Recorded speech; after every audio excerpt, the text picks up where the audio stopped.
जय संविधान जय भारत. मी संजय कांबळे, बहुजन प्रवाह चॅनल संपादक. सर्वांचे स्वागत करतो. पुणे दिनांक 30/3/2026 कुमारी चैत्या अमितराज आहेर, राहणार श्रीरामपूर अहिल्यानगर, BRKK विद्यालय श्रीरामपूर, इयत्ता 10वीमध्ये शिकत आहे. 1ली ते 10वीपर्यंत चैतन्यांनी पहिला नंबर काढलेला आहे. 10वीची परीक्षा संपल्यामुळे सुट्टीसाठी आत्या व मामांकडे चैतन्य आली आहे. हडपसर काळेपडळ येथील चक्रवर्ती सम्राट अशोक बुद्ध विहारात धम्मवंदनेसाठी आली असता तिचा परिचय झाला. अखिल भारतीय गांधर्व महाविद्यालय श्रीरामपूर येथील बालचंद्रन सर यांच्याकडून भरतनाट्यमची कला चैतन्य शिकली. बुद्ध विहारातील उपासकांनी तिला भरतनाट्यम करण्यास सांगितले व तिने प्रात्यक्षिका करून दाखविले. सर्वजण तिचा भरतनाट्यम पाहून प्रभावित झाले व सर्वांनी चैतन्याचे टाळ्याच्या गजरामध्ये स्वागत केले, अभिनंदन केले. यावेळी आत्या अश्विनी कांबळे व मामा रवींद्र कांबळे उपस्थित होते. चैतन्याच्या आईचे नाव दीपाली आहे, वडिलांचे नाव अमितराज आहेर आहे. चैतन्यांनी भरतनाट्यम सहित विविध क्षेत्रामध्ये प्रावीण्य मिळवले आहे. त्यामुळे तिचे हडपसर येथे सर्वत्र अभिनंदन करण्यात येत आहे.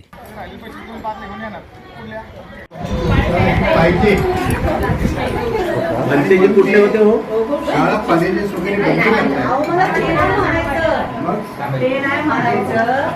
रविवारी यांच्या मुलाचं लग्न बिलकुलही लावलं, बिलकुल लग्न लावत नाही हे लक्षात ठेवा सगळ्यांनी.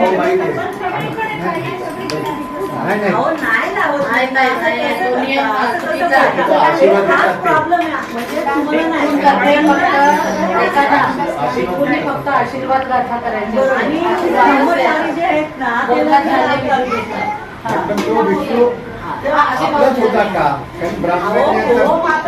प्रश्न निर्माण केलेत ना ते प्रश्न माझ्या मागच्या आठवड्यात. जय संविधान जय भारत. मी संजय कांबळे, बहुजन प्रवाह चॅनलमध्ये आपल्या सर्वांचं स्वागत करतो. मित्रांनो, आज आपल्याकडे चैतन्य अमितराज आहेर ही श्रीरामपूर येथील मुलगी आज हडपसर काळेपडळ येथे बुद्ध विहार, सम्राट अशोक बुद्ध विहारामध्ये आलेली आहे. आणि ते त्यांची मोठी आत्या आणि मामा यांच्याकडे ते 10वीची परीक्षा देऊन सुट्टीला आलेली आहे. आणि नेमकी हा सम्राट अशोक बुद्ध विहारामध्ये वंदनेसाठी आलेली होती. तर आम्ही विचारलं, बाबा नेमकं बाबा तुझं नाव काय करतेस, किती? तर म्हणली 10वीची परीक्षा दिलेली आहे आणि सध्या काय कला गुण, काय क्षेत्र, काय सध्या आवडीनिवडी. तर तिने सांगितलं की मी भरतनाट्यम करते.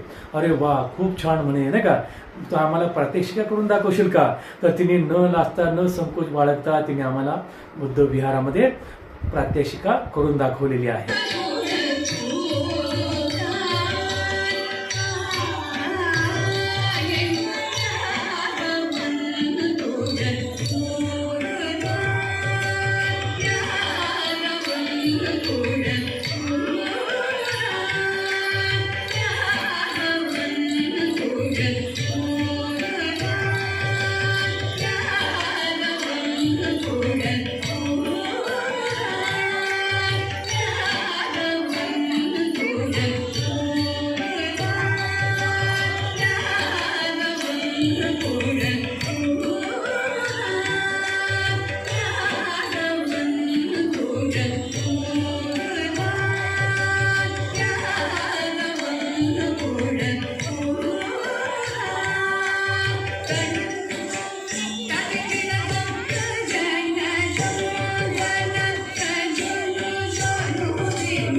तर आपण थेट चैतन्याकडे जाऊया आणि ही कशी शिकली, कशी आवड निर्माण झाली, आपण थेट तिच्याशी संवाद साधूया. चैतन्या, तुझं बहुजन प्रवाह चॅनलमध्ये स्वागत आहे. धन्यवाद. हो, तर तुझं पूर्ण नाव सांग. माझं नाव चैतन्य अमितराज आहे. हो. मी श्रीरामपूर येथे irrigation colony northern branch Hanuman मंदिर जवळ आमचं घर आहे. मी तिथे राहते. बरं. आणि आताच म्हणजे 10वीची परीक्षा संपली म्हणून मी माझ्या मोठ्या आत्यामामांकडे सुट्टीसाठी एन्जॉय करायला आलेली आहे. अच्छा, अरे वा, क्या बात आहे. एन्जॉय करण्यासाठी आत्या मामांकडे आलेले आहे. छान छान. अरे तू इतकं चांगलं आम्हाला भरतनाट्यम करून दाखवलंस. म्हणजे ही तुला आवड कशी निर्माण झाली, तू कशी काय तिकडे वळलीस? म्हणजे पहिली गोष्ट म्हणजे माझ्या वडिलांची आजी होती. बरं. तिला ह्या नृत्याची आवड होती म्हणून ती आमच्या बालचंद्रन सरांकडे, ज्यांनी आम्हाला हा नृत्य प्रकार शिकवला, त्यांच्याकडे ती गेली क्लाससाठी. तर मग तिने थोडे दिवस केलं. मग त्याच्यानंतर तिला पॉसिबल नाही झालं. त्याच्यामुळे मग तिने तिच्या मुलीला म्हणजे माझ्या छोट्या आत्याला तिला क्लास लावला. तर मग ती करत करत गेली. मग ती आता विशारद झाली त्याच्यामध्ये.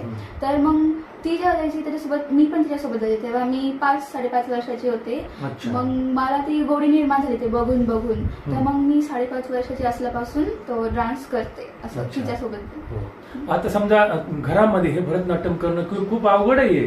थोडं सोपं नाहीये. हे डान्स करणं आपण जे करतो ते ठीक आहे. आपण हालचाल गाण्याच्या आवाजामुळे आपण शरीर हलवतो, कसंही वाकडे तिकडे नाचतो आपण, ती समाटून जातं. म्हणजे भरतनाट्यम म्हणजे एकदम सूक्ष्म पद्धतीने बारकाईने लक्ष देऊन चेहऱ्याचे हावभाव, डोळ्याची नजर, पायाची हालचाल, अंगठ्याची, बोटाची जी करता तुम्ही, हे किती अवघड आहे.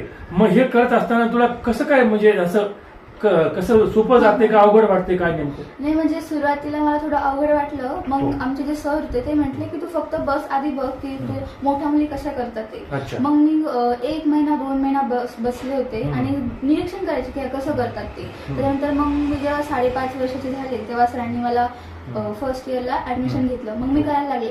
सुरुवातीला माझे खूप पाय वगैरे दुखले, पण ते मला सर म्हटले की तू जर मध्ये आता गॅप घेतला तर तुझे अजून पाय दुखतील, तुला अजून त्रास होईल. मग त्यापेक्षा तू कंटिन्यू कर, तर मग तुला चांगलं बेस पक्का होईल तुझा असं. हा, तर मग त्यांनी आमच्याकडून खूप प्रॅक्टिस करून घेतली. कारण आमचा आठवड्यातून 2 दिवस क्लास होता संध्याकाळी, सोमवार मंगळवार असं. तर मग माझ्या आत्यासोबत जायचे आणि मग तिथे क्लासमध्ये भरपूर प्रॅक्टिस व्हायची. त्यामुळे मग त्याच्यात बेस पक्का झाला. हा. बस, मग आता हे तुझा बेस पक्का झालेला आहे. आणि यानंतर तू कुठे अशी काय मग समजा हे करताना किती कालावधी, म्हणजे शिक्षणाचं प्रशिक्षण जे तू घेतलेलं आहे किंवा शिक्षण जे घेतलेलं आहे याला किती कालावधीचं आहे? वर्षे, 6 महिने, 2 वर्ष, असं काय कालावधी असतो का? हो असतो. म्हणजे ह्याच्यात टोटल 8 ते 9 परीक्षा असतात. हो, म्हणजे विशारदपर्यंत. म्हणजे माझ्या आत्तूंनी सर्वात शेवटची परीक्षा दिलेली, त्याच्यात तिने MA विशारद केलेलं आहे. विशारद म्हणजे हे शेवट काय का? हो, एकदम शेवट. मग त्याच्यात आपण जी परीक्षा दिली तर मग आपण त्या प्रोफेशनल डान्स टीचर सुद्धा बनू शकतो असं. अच्छा. तर मग फर्स्ट, सेकंड, थर्ड इयर असतं त्याच्या आपण 1-1 वर्षाचं घेऊन करू शकतो. पण जसं आपलं 4th इयर सुरू होतं तसं आपल्याला 1-2 वर्षाचा गॅप घ्यावा लागतो. कारण तिथं आपली प्रॅक्टिकल असतं, थेरी परीक्षा वगैरे असतात, तर आपल्याला जास्त सिलेबस असतो. मग एका वर्षात तो कव्हर होणे शक्य नाही. त्यामुळे मग 2-3 वर्ष असा गॅप करत करत खूप वर्ष लागतात. म्हणजे 9 वर्ष मग आपल्याला 12-13 वर्ष सुद्धा लागू शकतात. तसं मी पहिलीला होते तेव्हा मी फर्स्ट इयरला होते आणि माझे 4 वर्ष कंप्लीट झालेले आहे. ते करण्यासाठी मला जवळजवळ 7 ते 8 वर्ष लागली. 8 वर्ष लागली. हा, कारण मध्ये लॉकडाऊन पण आले होते 2019. त्याच्यामध्ये पण म्हणजे 2-3 वर्ष गेले. तरी ऑनलाईन क्लासेस चालू होते, पण शेवटी फरक पडतो म्हणून मग जेव्हा खरे क्लासेस चालू झाले तेव्हा परत ते रिपीट केलं आमचं. हा, तर मग तसं माझ्या 4 परीक्षा झालेल्या आहेत आणि त्यासोबत माझे 2 प्रोग्राम पण झालेले आहेत. जेव्हा मी 7 वर्षाची होते, म्हणजे माझं सेकंड इयर चालू होतं, तेव्हा औरंगाबादला एक प्रोग्राम होता. तर आमचे सर म्हटले होते की आपण करू तिथे प्रोग्राम. तर मग सरांनी पहिल्यांदा मला घेतलं होतं आणि आमच्या बॅचमध्ये म्हणजे सेकंड इयरच्या बॅचमध्ये मी एकटीच मुलगी होती हा प्रोग्राम करायला. मग मी औरंगाबादला प्रोग्राम केलेला होता. त्याच्यानंतर मग खूप वर्ष झाली. मग मी 4th इयरला होते, जेव्हा मी 8वीला होते तेव्हा 4th इयरला. मग तेव्हा पण एकदा राहुरीला प्रोग्राम होता. कारण माझी आत्या होती ती इथे ते क्लास म्हणजे इथे क्लास ती शिकत होती आणि कधी कधी सरांसोबत ती सुद्धा घ्यायची आमचा क्लास, म्हणजे लहान मुलींचा. आणि नंतर ती सेपरेट सर म्हटले होते की तू आपले इथं पण क्लासेस आहे, तर दुसरीकडे गावाला घेऊन पण तू क्लास सुरू कर. तर मग तिने राहुरी इथे क्लास सुरू केले होते असं. मग तिला तिथं कळलं की अशी प्रोग्राम आहे. मग ती म्हणे की आम्ही परफॉर्मन्स करतो. मग तेव्हा सुद्धा माझा दुसरा परफॉर्मन्स झाला होता. आम्ही 4th इयरला होते असं. हो. आता समजा हे तू केलेलं आहे किती वर्ष, 4 वर्ष 5 वर्ष झाली ती पूर्ण, यात तुम्हाला काय म्हणजे सर्टिफिकेट, प्रमाणपत्र वगैरे असं काही हो, मिळतं का? म्हणजे प्रत्येक 4 परीक्षेपर्यंत माझे 4 सर्टिफिकेट माझ्याकडे आहेत. अच्छा. म्हणजे ते प्रवेशिका प्रारंभिक, प्रवेशिका प्रथम, प्रवेशिका मध्यम आणि प्रवेशिका पूर्ण असं अच्छा. असतं. मध्यमा प्रथम वगैरे असतं. तर माझं मध्यमा प्रथम कम्प्लीट झालेलं आहे. ते 4th इयरचं असतं असं. अच्छा. असे मग आपल्याला जसं जसं आपण पुढच्या इयर मध्ये जातो तसे आपल्याला प्रमाणपत्र भेटतात असं. हा. आता आपण पाहतोय एकंदरीत हा प्राचीन काळापासून ही कला चालत आलेली आहे. भरतनाट्यम ही प्राचीन काळापासून म्हणजे बुद्धाच्या काळापासून हे सुरू झालेले आहे. मग हे तुला म्हणजे कसं कला ही उपजत म्हणजे तुमची आजी, आत्या आणि ह्या कुटुंबात तुमच्या एकंदरीत मामा, तुमच्या घरामध्ये ही होतच. मग ते DNA म्हणून आपण म्हणू किंवा उपजत कला ही तुझ्यामध्ये आहे, ही तू शिकलीस भरतनाट्यम. तर मग हे प्राचीन काळापासून, बुद्धाच्या काळापासून आहे. तर मग हे जोपासण्याचं काम किंवा नाही काय पुढे वाढवणार तू किंवा अजून पुढे शिकणार आहेस, की पुढचं नियोजन काय याचं? पुढचं म्हणजे सध्या तरी आता माझं काही ठरलेलं नाही, कारण 9वी 10वी मुळे मी ह्याला थोडा ब्रेक दिला होता. अच्छा. हा, कारण 9वी 10वी इम्पॉर्टंट असते हो. म्हणून. आता जसं जसं पुढे मला वेळ भेटेल तसं तसं मी पुढची परीक्षा देत राहणार. म्हणजे असं मला जर पॉसिबल झालं तर मी नक्की देणार. म्हणजे मला इच्छा आहे, पण अभ्यासामुळे कधी ते पॉसिबल होत नाही. कधी कधी आपली कला थोडी साईडला ठेवावी लागते. पण जसं मला पॉसिबल होईल, मध्ये वेळ भेटेल तसं मी माझी 5व्या परीक्षेला पुढे करणार, ती पास करणार असं. हो. तर आपण एकंदरीत पाहतोय की सिनेमामध्ये पाहतो आपण किंवा श्रीदेवी, जयाप्रदा आणि रेखा अशा ज्या हिरोईन पाहिलेत आपण सिनेमामध्ये नाही का, की भरतनाट्यम करता येते, नाचता येते, किंवा आपल्याला वाटतं ही कला बाबा कशी काय बाबा, ही कला किती अवघड आहे, तेच करता येते. तर एक निर्भीडपणे आपले चैतन्य सुद्धा आपल्या समोर असं नृत्य तिने करून भरतनाट्यम करून दाखवणार आहे. थोड्याच वेळामध्ये आपल्या समोर करून दाखवणार आहे. तर हे करत असताना तुला भीती, दडपण असं काय आलेलं नाही ना? जेव्हा मी माझा पहिला प्रोग्राम झाला होता तेव्हा थोडा भीती वाटत होती, कारण पहिलाच प्रोग्राम होता आणि माझ्यासोबत सगळ्या 9-10 वर्षाच्या किंवा मोठ्या मुली होत्या. मी एकटी 7 वर्षाची होते आणि सेकंड इयरची होते. तेव्हा थोडी भीती वाटत होती आणि तेव्हा मी थोडीशी चुकले पण होते, पण सरांनी मला हे करून घेतलं होतं. पण नंतर जसं मी प्रॅक्टिस करत गेले, कारण प्रॅक्टिस मेक मॅन परफेक्ट हे असं आहे.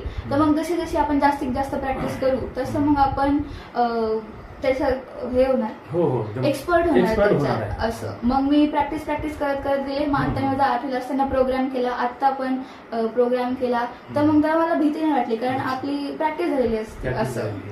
अच्छा, म्हणजे आता एकदम निर्भीडपणे तू करतेस, भीती दडपण आता बिलकुल राहिलेलं नाहीये. म्हणजे येणाऱ्या काळामध्ये चैतन्य ही, रेखा, आता आपण सांगितलं श्रीदेवी, अजून काय अशा हिरोईन होत्या आपण सिनेमामध्ये पाहतोय आपण भरतनाट्यम. तर खरोखरच चैतन्य ही आपल्या समोर, आपली रेखा, आपली जयाप्रदा ही सक्षम आणि भरतनाट्यम मध्ये प्रावीण्य मिळवून तिने आज इथपर्यंत प्रवास केलेला आहे. आणि योगायोग असा आहे की सम्राट अशोक बुद्ध विहारामध्ये, हडपसरच्या बुद्ध विहारामध्ये आमचा तिचा परिचय झाला, केवळ ती बौद्ध वंदनेला आली होती म्हणून. मग तिने तिचं जी संपूर्ण चरित्र आहे किंवा ती जी एकंदरीत जी इत्थंभूत माहिती तिने आपल्यासमोर ठेवलेली आहे. आणि हे सर्व करत असताना तू श्रेय कुणाला देशील? तुझी आजी आहे, मामा आहे, आत्या आहे, या त्यांची बी कला होती, तर तुला ही आवड त्यांनीच लावली ना? हो, म्हणजे श्रेया तर पहिली गोष्ट म्हणजे फॅमिली झाली, कारण फॅमिली मला खूप सपोर्ट केला की जा तू कर, तुला जे वाटतं ते कर. तर पहिली गोष्ट म्हणजे माझ्या फॅमिलीला श्रेय देणार. त्याच्यानंतर माझ्या आजीला, आत्तूला, मेन म्हणजे आमच्या बालन सरांना, की त्यांनी आमच्याकडून एवढी मेहनत करून घेतली. कधी आमचं चुकलं त्यांनी तर रागवायचे, पण त्यांनी कधी सांगितलं नाही, कारण ते मूळचे बालचंद्रन सर असं त्यांचं नाव होतं. साऊथचेच आहेत ते. हो, साऊथचे ते. कारण हे कला जास्तीत जास्त साऊथला चालते असं. भरतनाट्यम आहे याचा मूळ गम तमिळनाडूमध्ये झालेला आहे. अच्छा, हा, मग ते नाही मला थोडंसं माहिती सांगणार. तर मग भरतनाट्यम पहिले जे मंदिरं होते त्याच्यातलं देवी म्हणजे दासी वगैरे होत्या, त्या पहिले करायच्या. म्हणजे त्याचा उगम ऑलरेडी तमिळनाडूमध्ये झाला होता, कारण तिथे मोठे मोठे मंदिर वगैरे आहे. तर मग तशी ही कला पुढे गेली. म्हणजे जेव्हा राजे महाराजे होते त्यांच्या दरबारात ती कला सादर करण्यात गेली असं. मग हळूहळू त्या कलेचा पुढे विकास झाला असं. मग आजच्या काळातही सिटीज मध्ये, पुणे म्हणा, मुंबई म्हणा, इव्हन आमच्या गावात सुद्धा असे वेगवेगळे प्रकारचे क्लासेस चालतात की अजून ती कला त्याचा जाणीव आहे जाणीव. लोकांना हो असं. आणि कलेचा प्रचार आणि प्रसार हो. होतो. आणि एकंदरीत आपली भेट झालेली आहे बुद्ध विहारामध्ये आणि हे सर्व करत असताना तुझ्यावरती एक बौद्ध धम्माचा सुद्धा तुझ्यावर प्रभाव आहे. आणि डॉक्टर बाबासाहेब आंबेडकर हे जागतिक कीर्तीचे विद्वान डॉक्टर बाबासाहेब आंबेडकर आणि गौतम बुद्ध यांच्याविषयी काय थोडंसं आम्हाला माहिती सांग. तू त्यांना गुरु मानतेस? हो, मी नक्कीच त्यांना गुरु मानते, कारण त्यांचं एवढं ज्ञान मला तर वाटतं की जगात कोणी प्राप्त करू शकत नाही. म्हणजे त्यांनी केलं नाही.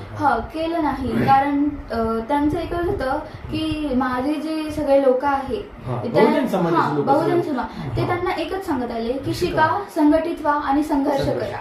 की त्या काळी त्यांच्यावर जो अन्याय होत होता तो आंबेडकर बाबांना दूर करायचा होता. म्हणून त्यांनी खूप संघर्ष केला, खूप सत्याग्रह केले. असं मग ते जर एवढं करू शकता, मग आपण म्हणून त्यांच्यासाठी थोडं तर काही करू शकतो. त्यांनी एवढं केलं जेवढं आपण करू पण नाही शकत, पण आपण थोडा खारीचा वाटा पण नाही होऊ शकत. थोडंसं तरी आपण त्यांच्यासाठी केलं तरी त्यांना सुद्धा चांगलं वाटू शकते की कोणीतरी आहे की आपण ही परंपरा पुढे सुरू ठेवली पाहिजे. तर एकंदरीत हे आपण कला जे पाहिले की बाबा प्राचीन काळाची आहे, परंतु हे साऊथ इंडियाकडे ती कला आहे. तर आपण ही महाराष्ट्रामध्ये आपली चैतन्य जे आहे ही महाराष्ट्रीयन आहे. तर हे महाराष्ट्रामधील मुलींसाठी तू एक जाता जाता काय संदेश देशील? ही कला चांगली आहे की शिकावी का नाही शिकावी? आता आपण मुली पाहतोय, एकंदरीत आपली जयंती आली, डॉक्टर बाबासाहेब आंबेडकरांची जयंती आपण पाहतोय, विविध असे कार्यक्रम पण सुद्धा असतात. पण काही ठिकाणी आपण पाहतोय की मुलं मुली महिला हे नाचकाम करतात, म्हणजे सिनेमाच्या गाण्यावरती नाचकाम करतात. तर बाबा असं न करता भरतनाट्यम शिकायला सोपं आहे की अवघड आहे? तू येणाऱ्या पिढीसाठी किंवा तुझ्या ज्या वयाच्या मुली आहेत त्यांना तू म्हणशील का बाबा ही कला चांगली आहे की तुम्ही सुद्धा शिकावी, महाराष्ट्राची कला व्हावी? खरंच व्हावी असं मला वाटतं. कारण ही कला शिकायला ना तुमची धर्म पाहिला जात, ना तुमची जात पाहिली जात, असं काही नाही. कोणी करू शकतं. कारण त्याच्यात तसं नाही पण म्हणजे हा एक छंद आहे ना, कोणी हे करू शकतो. आणि हा थोडा डान्स तसं बघायला गेलं तर थोडासा अवघड आहे, पण तुम्ही जशी प्रॅक्टिस करणार, तुम्ही दररोज नियमितपणे त्या जे शिकवलंय तुम्हाला, ज्याने कोणी तुमच्या गुरूंनी वगैरे शिकवलंय त्याची तुम्ही जेव्हा प्रॅक्टिस करणार घरी, मग तेव्हा तुम्ही परफेक्ट होणार. मग तेव्हा तुम्हाला आवड निर्माण होणार की अरे किती इंटरेस्टिंग आहे. मग पुढे पुढे जसं जाणार तसं मग आपल्याला ते आवडत जाणार. अच्छा, म्हणजे येणाऱ्या म्हणजे तुमच्या ज्या वयाच्या मुली ते सर्वांना चैतन्यांनी संदेश दिलेला आहे की आपण सुद्धा, तुम्ही सुद्धा भरतनाट्यम शिकू शकता, काहीही अवघड नाही. फक्त तुम्हाला त्याला वयाची अट असं काही नाही. म्हणजे आमच्याकडे तिकडे श्रीरामपूरला एक काकू होत्या, तर त्या 50शीत होत्या तरी त्यांनी शिकत होत्या त्या 50 म्हणजे त्यांच्याकडे असं बघून आम्हाला वाटत होतं की ह्या एवढं करताय मग आम्ही काही, जेव्हा आम्ही थकायचो वगैरे तेव्हा त्यांच्याकडे बघून आम्हाला प्रेरणा मिळायची की ह्या करू शकतात, मग आम्ही काही नाही, आपण काही नाही असं. अच्छा, त्यांना प्रेरणास्थान ठेवून सुद्धा तुमचं धाडस आणि मनोबल तयार झालं. आता आपण पाहतोय की बाबा जे आपण दक्षिणातले आपण जे पिक्चर पाहतोय सिनेमामध्ये, पिक्चरमध्ये, तर विविध चेहऱ्याला रंग लावलेले असतात, त्या महिला नाचतात, ते विविध अशा मुद्रा मेकअप केलेला असतो. इथे कसं ते कलेमध्ये येतं का ते? हो, ते कलेमध्येच येतं. म्हणजे काय लावतात तसं नाचताना, काय करतात तसं काय? कारण ते अट्रॅक्टिव्ह दिसावं. म्हणजे जे आपल्या भारतात 7 डान्स क्लासिकल फॉर्म आहे त्याच्यामध्ये भरतनाट्यम जास्त पॉप्युलर आहे. अच्छा, म्हणजे जे 7 वेगवेगळे पार्टचे त्यांची पण वेगवेगळी कॅरेक्टरिस्टिक्स असतात, त्यांचे डिफरंट टाईप असतं.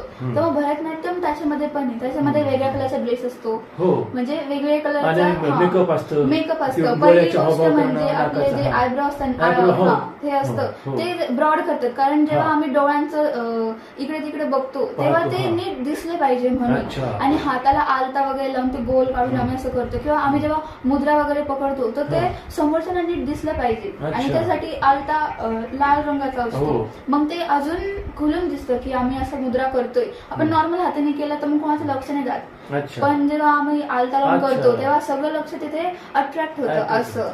आणि ड्रेस पण खूप छान प्रकारचा आहे, छोटा पंखा, मोठा पंखा, परत पदर वगैरे वगैरे असं भरपूर असतं. त्यापेक्षा जे छोट्या मुली असतील त्यांचे छोटे केस असून त्यांना एक गजरा, किंवा ज्या मोठ्या मुली असतील त्यांना असे गोल गोल गजरा, मागं वेणी, किंवा आम्ही जे डान्स स्टेप करतो तेव्हा ती वेणी अशी मागून पुढे येते तेव्हा पण एकदम छान दिसतं असं. आणि ज्वेलरी असती ती एक स्पेसिफिक जे ज्वेलरी बनवतात त्यांच्याकडूनच बनवून घेतली जाते. अच्छा. ती कुठे लोकल अशी दुकानात भेटत भेटत नाही. त्यासाठी जे स्पेसिफिक आर्टिस्ट असतात तेच ते तयार तयार करतात करतात. असं. अच्छा, बरं. मग ते महाराष्ट्रामध्ये मग उपलब्ध होतं का? हो, महाराष्ट्रात पण उपलब्ध होतं. म्हणजे साऊथकडे तर जास्तीत जास्त उपलब्ध होतं. होतं, पण आपल्याकडे पण हा, आहे. आपल्याकडे पण होतं महाराष्ट्रात. अच्छा.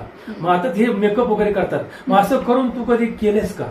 हो, तुम्ही Makeup- प्रोग्राम केले होते, सगळे अरे वा. मेकअपच करून केले होते. आमचे बात. सर, माझी हो. आतू, म्हणजे माझी आतू सगळ्यांना सिनियर होती ना, अच्छा. मग ती सगळ्यांचं आवरून वगैरे, त्यांना बरं. ड्रेपरी वगैरे घालून आमचे म्हणजे माझी जी आतू होती ती आमच्या जो क्लास होता बालन सरांचा, त्यांना ती मेकअप म्हणजे मेकअप सर करायचे, सर करायचे, कारण हा. ते त्यांना माहिती होतं ना मेकअप कसं करायचंय. मग आतू म्हणजे त्यांच्याकडून बघून थोडं थोडं शिकली होती. बरं. मग ती त्यांना काही ड्रेपरी वगैरे पाहिजे असेल तर ते, किंवा हेअरस्टाईल, किंवा मग आपले ऑर्नामेंट्स वगैरे घालायचे असतील तर ते हेल्प करायची, आणि मेकअप मात्र सर करायचे, कारण त्यांना एकदम परफेक्ट जमायचा असं. मग कुठं काही थोडंसं जरी बिघाड झाला तरी मग ते विचित्र वाटणार ना, हो. म्हणून असं. अच्छा. मग ते सगळं आमचं सर करायचं. सर करायचे. अच्छा. तर आपण चैतन्याकडून संपूर्ण म्हणजे भरतनाट्यममध्ये कसं बाबा कला असे आहे, कसं डान्स करतात, कसं शिकतात, कसे ते हावभाव वगैरे, रंग काय, त्यांचं मेकअप असतं, या सर्व जे काय बाबी आहेत ते आपल्यासमोर चैतन्यांनी आपल्यासमोर मांडलेली आहे. हा, तर आपण चैतन्याबरोबर अशा गप्पा मारतोय आणि एक एक असे खुलासे आणि तिचे जे रहस्यमय ज्या कला आहेत तिच्या, ती एक एक बाहेर येता येते आणि ती व्यवस्थितपणे आपल्याला सांगते सुद्धा. तर आपण या तुफानातले खरे दिवे बहुजन प्रवाह चॅनलच्या माध्यमातून आपण तुफानातले खरे दिवे, मग ही त्यापैकीच आपला एक दिवा आहे, जेणेकरून हे भरतनाट्यम जे शिकलेले आहे आणि भरतनाट्यम करते उत्तम प्रकारे, आणि ही कला थोडी सोपी नाहीये, तर किती अवघड आहे, आणि त्यातूनही तिने प्रावीण्य मिळवलेलं आहे. आणि आपण ते आता ते नृत्य तिचं पाहिलेलं आहे, आपण भरतनाट्यमचे नृत्य केले तिने बुद्ध विहारामध्ये, प्रात्यक्षिका तिने करून दाखवलेली आहे, ते आपण आता पाहिलेली आहे.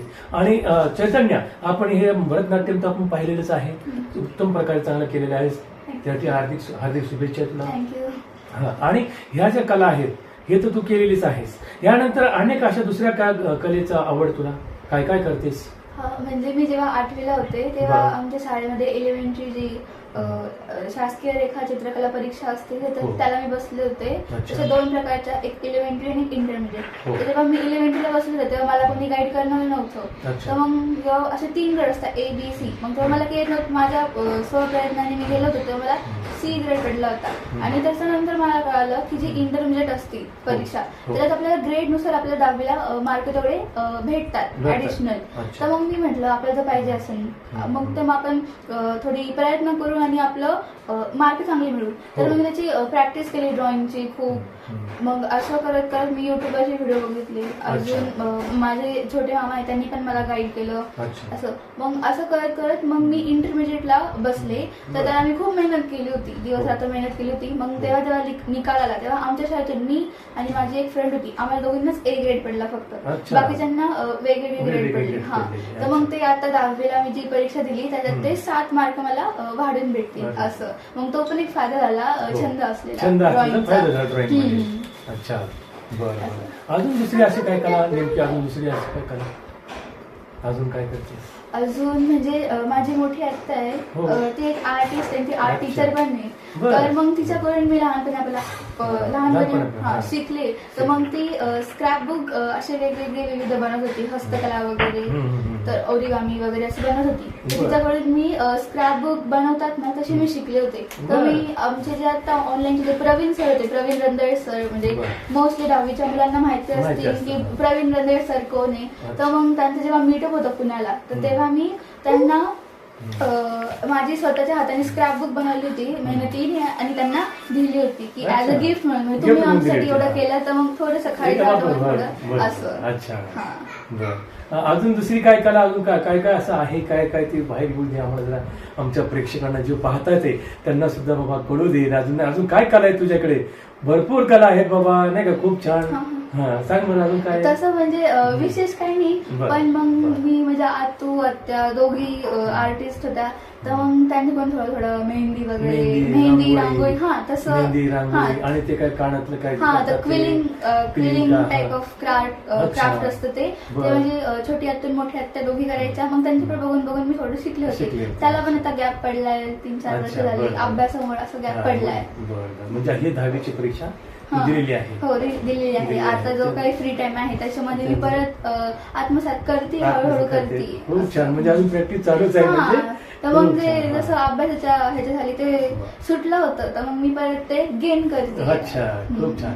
बर, तर आज आपण चैतन्याबरोबर चांगल्या गप्पा मारलेल्या आहेत आणि आपण तुफानातले खरे दिवे त्यातला हा एक दिवा आहे की फुले शाहू आंबेडकर बाबासाहेबांच्या चळवळीचा, बाबासाहेबांच्या विचाराचा आणि तिच्या ज्या कला आहेत त्या कला आज आपल्यासमोर तिने मांडलेल्या आहेत.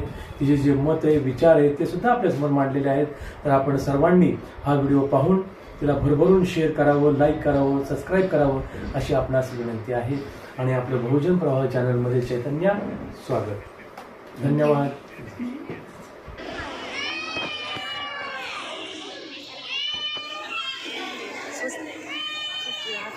थोड्या हस हस तिच्या